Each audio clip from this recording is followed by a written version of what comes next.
noite, né?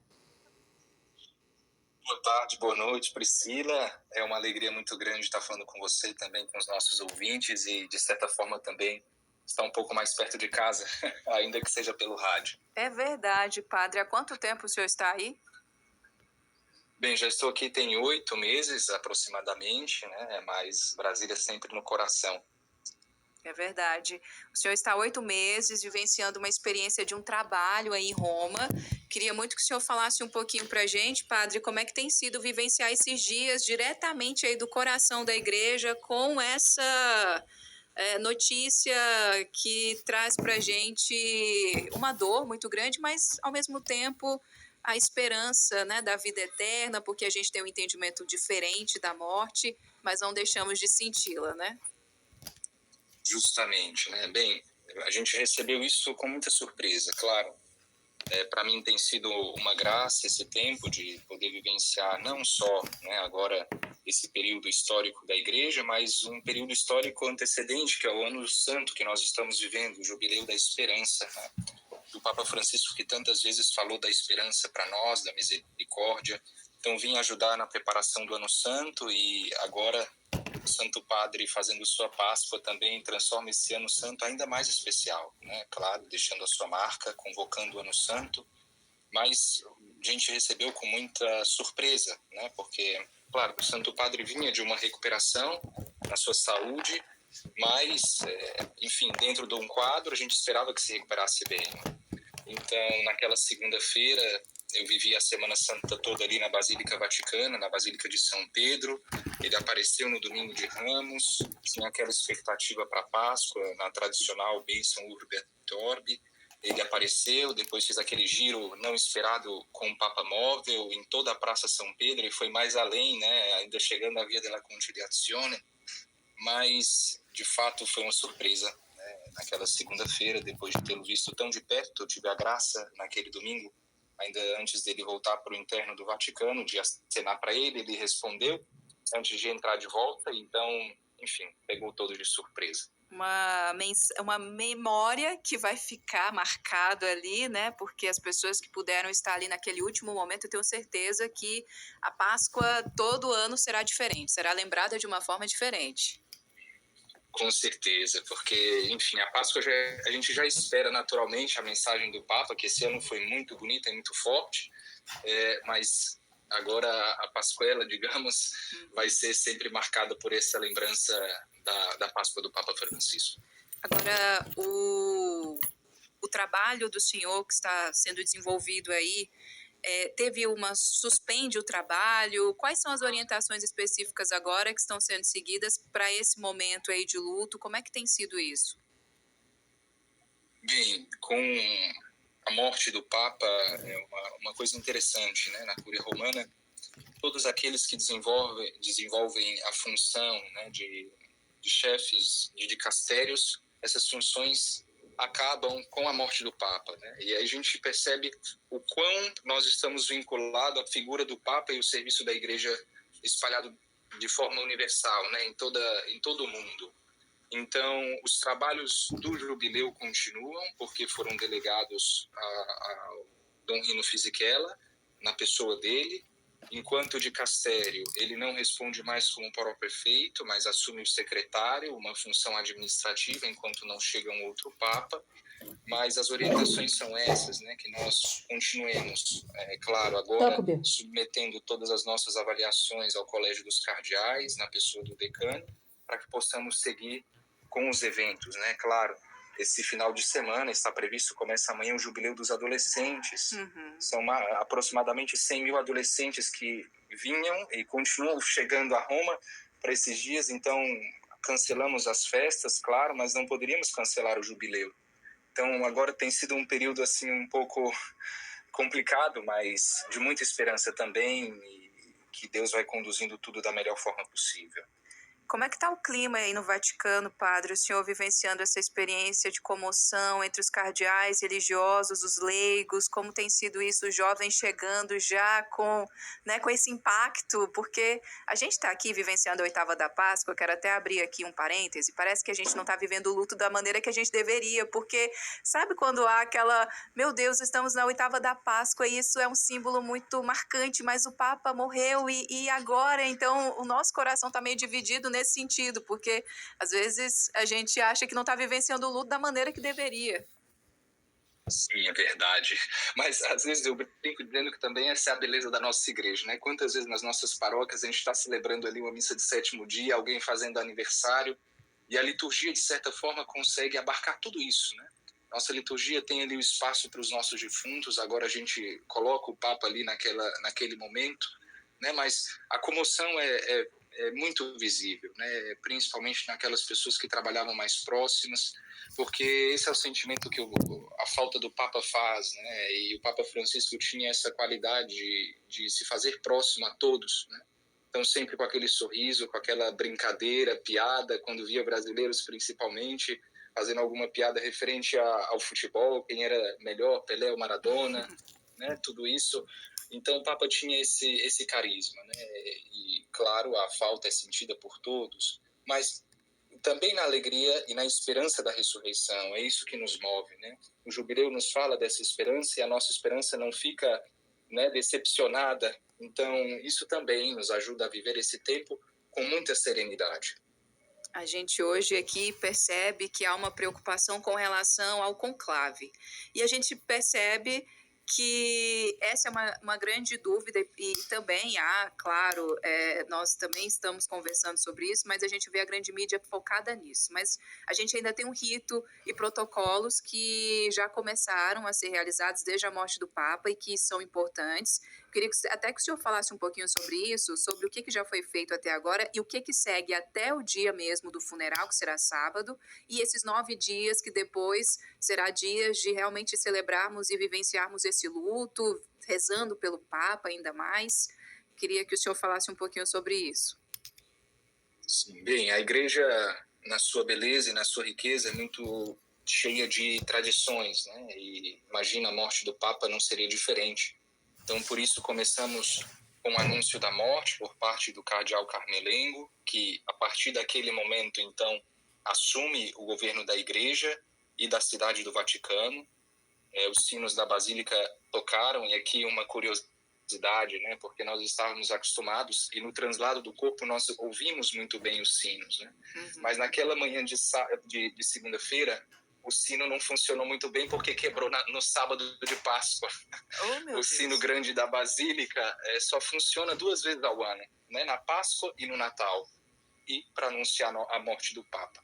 Então, como tinha um tempo que não se tocava, quando foi tocar na Páscoa, tocou um pouco, mas depois teve um problema, né? Então, os técnicos tiveram que correr na segunda-feira de manhã para conseguir ao meio-dia, aí sim, meio-dia, tocou como deveria, porque as imagens que saíram, vimos um homem tocando, né? Porque o sino estava um pouco de problema. Então, dentre as tradições tem essa, o Carmelengo assume, então, o governo da igreja, comunica a morte do Papa, e à noite, então, daquela segunda-feira, foi feito o rito de constatação, aí sim, na presença dos cardeais, do mestre de cerimônias, e começou-se o velório de forma privada, né, que seguiu durante toda a terça-feira, ali aberto aos cardeais, aos bispos e aos funcionários da Cúria e da cidade do Vaticano, né, porque, enfim, com um grande fluxo de pessoas, fica muito difícil ter um momento. Ali era um momento muito bonito, íntimo, de oração, os padres permaneciam um pouco, rezavam diante do corpo do Santo Padre. As cenas bonitas também quando os cardeais saíam da reunião e chegaram, um deles beijou o tapete onde estava o caixão. Então tudo isso vai nos comovendo, né? Ali depois, na quarta-feira, no dia de ontem, vimos então o corpo ser levado à Basílica de São Pedro. Foi um momento muito forte. Na praça haviam aproximadamente 20 mil pessoas e era um silêncio impressionante, né? E marcado pelo toque dos sinos, pelo canto gregoriano. Então, foi um momento que nos comove.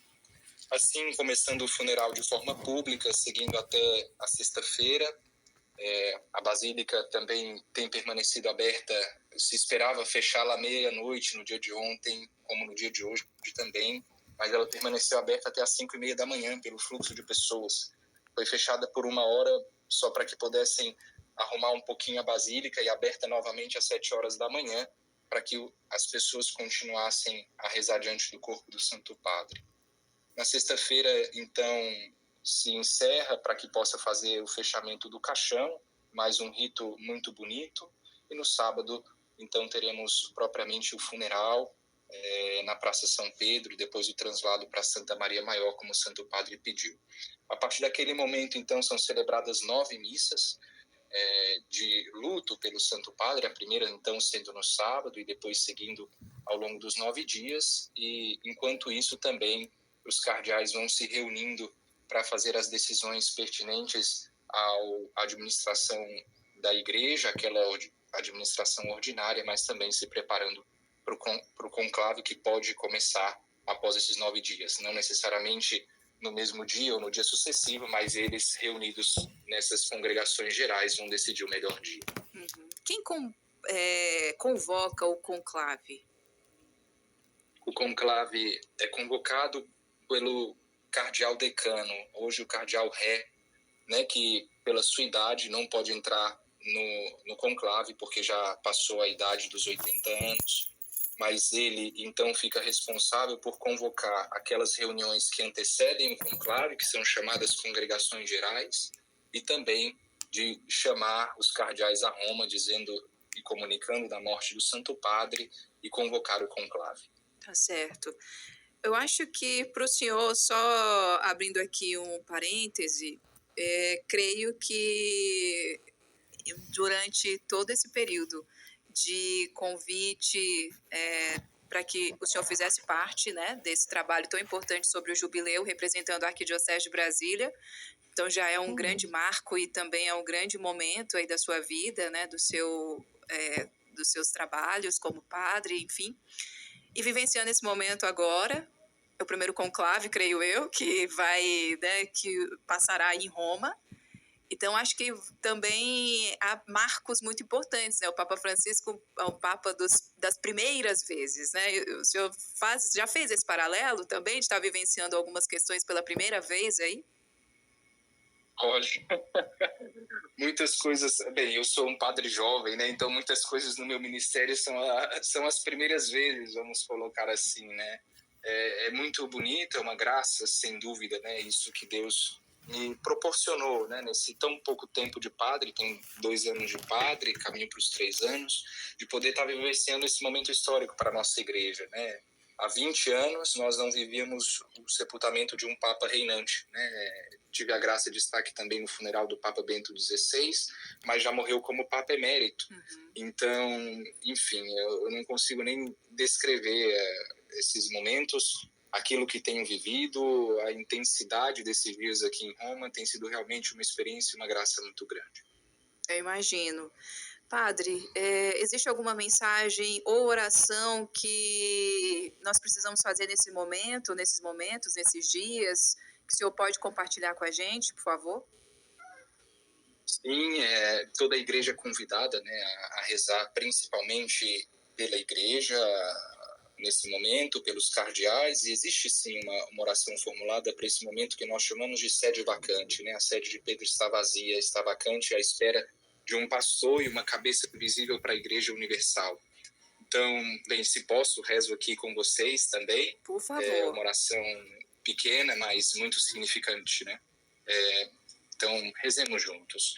Suplicamos, ó Deus, com humildade, que vossa imensa piedade conceda à sacrossanta Igreja Romana um pontífice, que por seu zelo por nós possa ser agradável a vós, que seja assíduo no governo da Igreja, para a glória e reverência do vosso nome.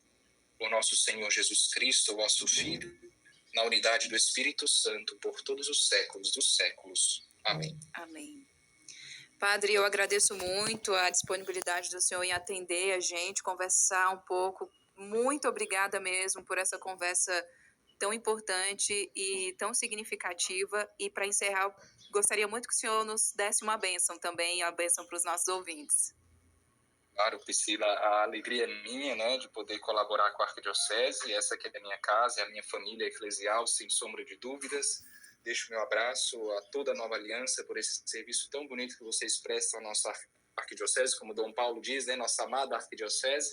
Também gostaria de deixar um abraço especial aos paroquianos da Paróquia São João Paulo II, no Mangueiral, que foi minha paróquia, né? Estive servindo ali com eles 1 ano e meio e carrego no meu coração, continuo no coração do Padre, também a minha família.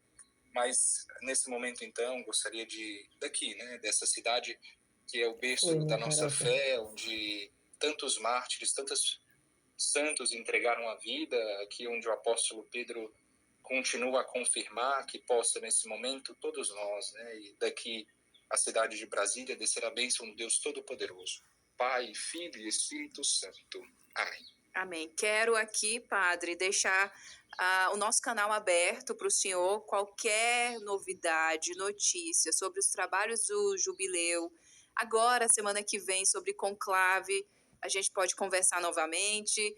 Enfim, estamos sempre aqui à disposição da igreja e à disposição dos padres. Então, só chamar a gente. Pode deixar, vai ser uma alegria. A gente agradece e que a misericórdia possa, nessa semana, né, vamos celebrar já o Domingo da Misericórdia, que ela possa ser a nossa base, né, sempre. A humildade, a misericórdia, né, e o amor está sempre nos conduzindo. Obrigada, Padre, um abraço. 2h56.